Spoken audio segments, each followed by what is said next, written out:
So, let's talk spooky skeletons. Overlord is another trapped-in MMO anime, and before I go ahead and put this gun in my mouth, I'm gonna go ahead and say that this one is actually really fucking good. The way it does this is by leaving the MMO behind entirely. Don't get me wrong, the SAOs and log horizons of this world have their place, but placing the protagonist in a world that, if it's a well-designed MMO, should either fillet them mercilessly or make them grind boring, repetitive garbage, does not a good adventure make.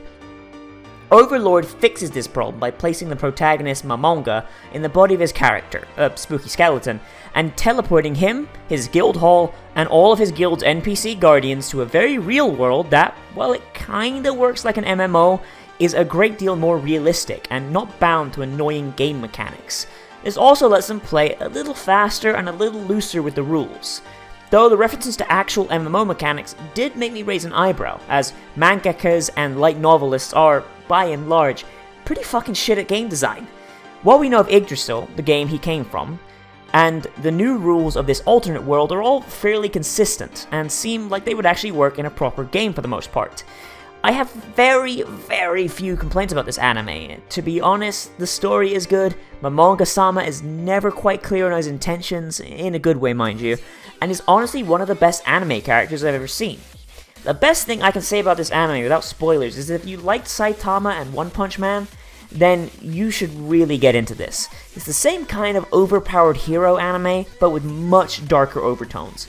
That isn't to say there isn't a decent bit of comedy to take the edge off, however, like, say, when Demiurge walks in on Albedo with a Momonga Dakimakura. The characters of this anime are its main driving force. Momonga-sama is a brilliant protagonist, and he gets overshadowed by his subordinates every now and again, taking a less flashy path, but the show always knows when to have him do something big and explosive and very JoJo-esque to bring the spotlight back for the climax. It's an amazing piece of character study that I wish I'd gotten more development from Madhouse when they were transitioning the story from light novel to manga to anime. Albedo, Shaltir, Aura, and Mare all get a decent bit of screen time, but I always felt like there was more lurking behind the scenes that we just never saw. Cutaways at the home base always just felt seen too short. These people are supposed to be his strongest guardians, Momonga's aces in the hole when it comes to defending Nazarick. And yet they feel like they don't get their time in the sun. Albedo gets one episode, maybe two, where she's in a fight, but she's in disguise and she's not really using what I assume to be her real powers. She's using a cut-down warrior version of herself. We see Mare literally moving the earth to completely terraform the area around Nazarick to make it harder to invade. We see Aura use what is basically the equivalent of World of Warcraft's Scare Beast skill, and that's about it.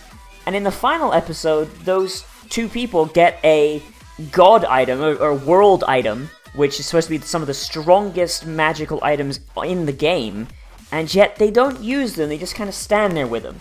Shaltir is probably the one that gets the most, but even then, that's just because of what happens to her in order to further Momonga's story. And another one of the Guardians, Cocytus, has an amazing bit at the start where he, a giant, horrific, sword-wielding beetle, is just losing his shit in excitement over potentially being an uncle in the future. Then he practically disappears for the rest of the season, save for a couple of scenes at the end, but he doesn't fight or do really anything that the intro to this anime, which is a really amazing looking thing, by the way. I would recommend looking that up, and the song's really nice too. He doesn't really do anything.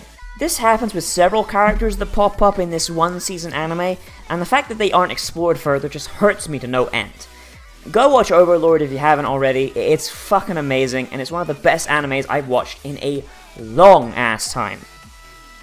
Something I cannot stress more though is the characters behind the protagonist. I know it kind of feels like I'm repeating myself, but all of them could feasibly have their own season dedicated to them and what they're doing while Momonga is doing Momonga stuff. Gazef Stronov, Sabus, Carne Village, and the Adventurer Party are all characters that Momonga has met up with and interacted with during the series. and each and every one of them has something going on that we only see snippets of. Snippets that make us want to see what got them to that point. And of course, we're left to wonder about that for ourselves. The world the manga finds himself in just feels like a true world that will keep on going, whether he blows it up by magic, or just takes a nap for a couple centuries. Unlike most anime, where the world seems to just kind of stop when the protagonist just pieces out. Overall, everyone, this anime is super good. I do not want to spoil anything, and because this anime is so short and so packed with little story things, I recommend giving it a go. If you want a version that doesn't stop after one season, or if you just watch the first season and you want to see more, there is a manga, there is the light novel, but I'm told the light novel is kind of dense, so maybe go with the manga. I know, I'm definitely gonna take a look at getting the manga. The light novel, I don't know, I need a couple hours to myself, or maybe an audiobook, but I'm definitely looking to continue this story, and I'm super hoping for a season 2. Anyway, everybody, my name is Nozovix. This has been Staring at Overlord. If you like this coming back, if this is the first Staring at you've seen, because it's been a long-ass time since I've done one of these, let me know down in the comments if anything here needs to be changed or improved, removed, whatever. And if you want to help me make more of these, feel free to stop by my Patreon. This is what it was made for. This is actually what it was made for.